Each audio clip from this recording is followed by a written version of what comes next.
Tonight, Interstellar Objects. You're watching Wotu Kickstand.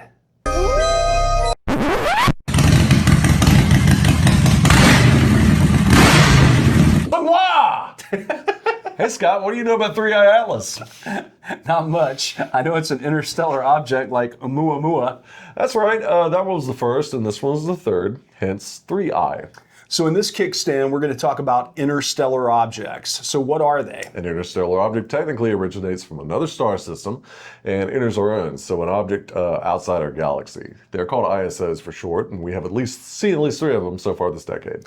Like the one discovered on October 29th, 2017, when the University of Hawaii Pan-STARRS 1 telescope discovered Oumuamua, or 1I2017 UI. That explains a very Polynesian-sounding title, more interesting than the former 1I for interstellar. The date it was discovered was in 2017, and the U and the 1 for the month and the order in which it was discovered, in other words, first. Oumuamua means a message from afar, arriving first in Hawaiian. Appropriate. I think I like Oumuamua better. So normal comets and other outer space debris don't move nearly as fast as this one. 314,000 kilometers an hour. That's around 211 miles an hour for us Americans, and 4 times as fast as one of those. That was point number 1. Right, point number 2 was its lack or tail or dust. At first they assumed it was an asteroid, in other words, a big old space rock. Oumuamua was shaped like a flat coin or table, rather than a sphere, as most objects tend to be out there. And asteroids don't increase in speed. That is more comet-like behavior. So it didn't have a tail, so it's no comet, but it was accelerating like a comet. Kind of both and neither? Yeah, at the same time, which is weird about it. We get an ISO in this galaxy once a year, so I've read, but they were too small to detect. But after Pan-STARRS 1, however, we got bigger eyes on the sky now so that we can spot them. ISOs don't travel in an elliptical orbit like Hale-Bopp or Halley's, which only travels the Milky Way. They fly weird transient paths. That in itself makes it difficult to study them.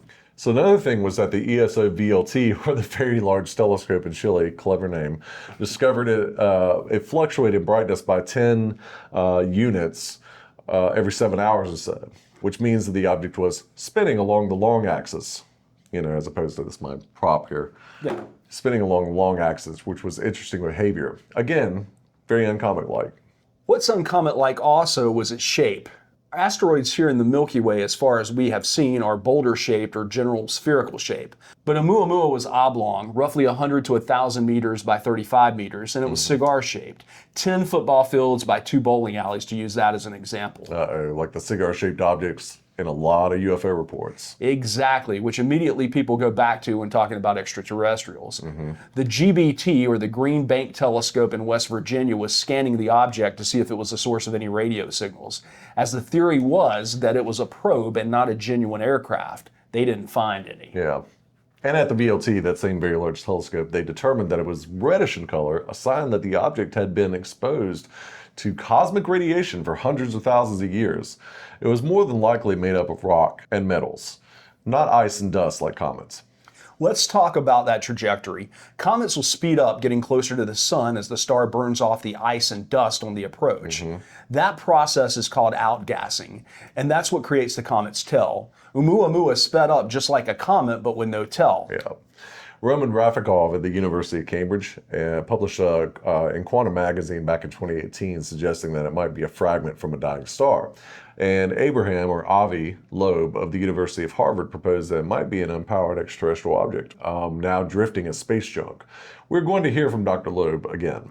He said it was a space cell, using the radiation pressure from starlight as propulsion, a technology we're only now beginning to use for our satellites. Yep. But if that were the case, 1I would have to be less than 3 millimeters. Yeah, wouldn't it flop around if it's like a piece of space fabric?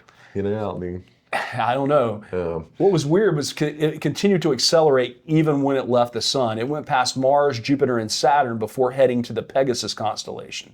So long, Oumuamua. So what was it though? An asteroid or a comet? Where did it come from? Where's it going? These are pretty heavy and unanswered questions on the nature of 1I 2017 UI. I got something for that. On March 22nd, 2023, in the journal Nature, Jennifer B. Bergner, University of Berkeley, and Daryl Z. Seligman, Cornell University, said that one eye was something called a planetesimal, or a chunk of ice and rock that swirled around in the early star systems before gravity pulls those chunks into proper planets and stars. One eye moved faster because the sun's release of trapped hydrogen gas in the object. And since hydrogen has a lower atomic mass than carbon dioxide or carbon monoxide, it doesn't register like a tail that a traditional comet coma of water and space dirt would. So effectively, one eye is a kind of comet. According to that article, yeah. Okay. Well, we'll leave one eye there and moving on now to the second ISO. And one Gennady Borisov, who in August of 2019 from his own personal observatory, Margot, identified 2I Borisov as an ISO. I said that correctly. He has a personal observatory, and he built his own telescope to find it. Wow, those people and their hobbies. Yeah. October 12th, 2019, Hubble got some good pics of it as well. 2I is different from the other ISOs we've seen because it resembles the space objects we normally encounter. Right, 2I was a lot more active and a lot more comet-like than the other two, which is probably why we didn't talk about it as much. Right, but it's useful to us because since it's so similar to our own comets, it shows that other galaxies can be built the same way as ours, furthering the possibility of a Goldilocks planet out there. Similar galaxy structures, similar planets, you know. Yeah. And it was moving so fast at about 110,000 kilometers an hour that by December of 2019, it had already passed us, the sun, and was leaving the solar system, breaking apart as it was. True, but besides it being an interstellar object, it's not that interesting. Sorry, Borisov 21. Yes. I think that the guy who discovered it is more interesting than the thing he discovered. I mean, who builds their own fully functioning telescope? That had to cost a lot of money. I mean, for real. Anyway, we move on to the final piece of this kickstand, the most notable 3I Atlas. It's called 3I because it's the third interstellar object modern telescopes have seen. Atlas because that's the telescope that actually spotted it. For those of you who don't know, that stands for Asteroid Terrestrial Impact Last Alert System. It's 5 robotic telescopes operating from South Africa to Hawaii. The one in Chile is the one that first spotted it. Unmanned, huh? Like, are these telescopes unmanned? If that's the case, how accurate are their findings without a human double-checking the data? That might be true, but then other telescopes began picking it up in places like Spain and Australia, and they started noticing its weird behavior. Or I should say most interstellar objects are weird. Anyway, 3I is strange for a number of reasons. First of all, 3I Atlas has got this weird glow, a CO2 cloud, and no comet tail. Avi Loeb, he went out there saying... Avi Loeb, you mean the famous Harvard theoretical physicist? Yeah, that's a guy. That same guy commented about one eye being something extraterrestrial, which is what gives the story some traction. He says the glow's too bright, its angle's too steep in relation to the sun for it to be simply reflecting sunlight. Loeb says that it possibly may be internal. The light is internal, like a power plant. Yeah, right, like a power plant. He also says that it's way brighter in proportion to its size, and if the light's internal, the size of the actual object might be a lot smaller, like about 300 feet across. That's about a third of the size of the USS Enterprise, for what it's worth. Beam me up, Scotty. Anyway, that's pretty big, though. Yeah. Anyway, the next bit's the lack of tail, which is formed in most comets by something called a radiation pressure and solar winds. 3I has none of those, but a bizarre teardrop-shaped cloud pointing toward the sun. Yeah, towards the sun. And that might be the weirdest bit of all. The cloud is actually composed of carbon dioxide gas, not entirely unusual, but it's very low in water. Most comet tails and halos are made up proportionally of more water than what 3I Atlas is registering to us. Yep. Avi Loeb thinks that it might be an alien probe mapping our solar system. Maybe even dropping nanites or something.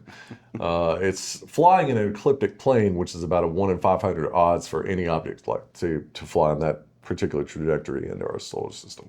As far as I'm concerned, I'll wait and see what 3I Atlas is. Remember, 2 out of 3 interstellar objects have been unusual, and space is mind-blowingly big place. I agree with the best thing here is just wait and see. One final pin in this, on October 3rd of this year, 2025, that's when the Mars orbital will get the best pictures of 3I Atlas. So that's a date to set. That is a date to set, and that's coming up really soon. What do you think about it? I don't know, man. I think since we've had 2 of these already, I mean, You think a third one's really going to be something different? I think old Avi Loeb's going to run out his credentials if he keeps calling every one of them that comes through it. Yeah, it's a little bit of boy cried UFO. wolf. I mean, I don't get wrong. I mean, it's three eyes weird. It's not reflecting light. I mean, I think most people are basically saying that it's generating light internally, and that's curious. It's weird. But I like to think about it in this weird, because it's Planet Earth reference, but it's foxfire out in the country. It would glow at night. You would sit there, it's phosphorus and they're exposed to oxygen. It brights up.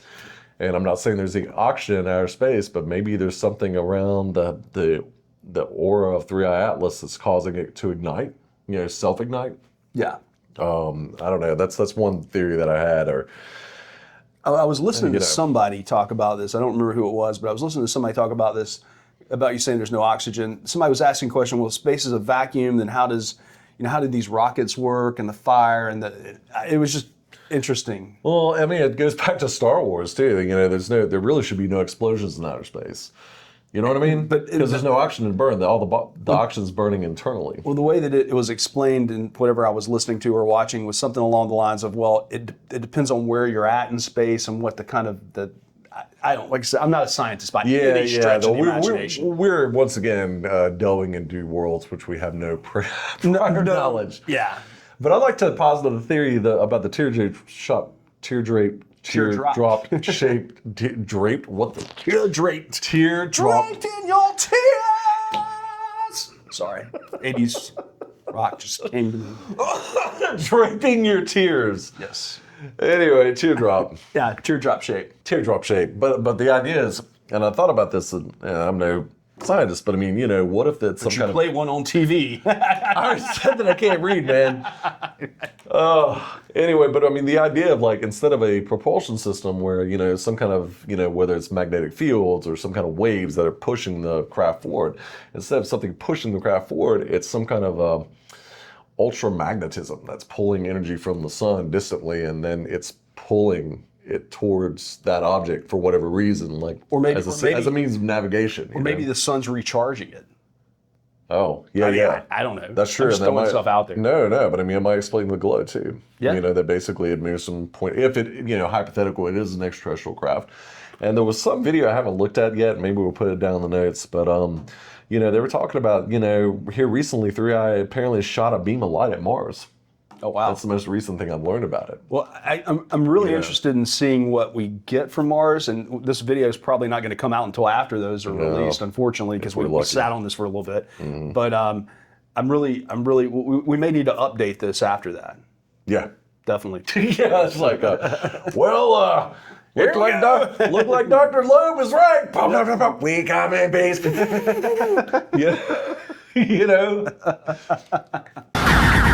But yeah, you're right. I mean, the whole thing is mysterious, and I think it goes back to the whole thing that we don't know enough about interstellar objects to really say.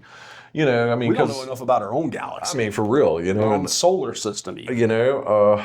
Anyway, but yeah, Atlas apparently is the thing that will watch meteorites. That's the takeaway from this.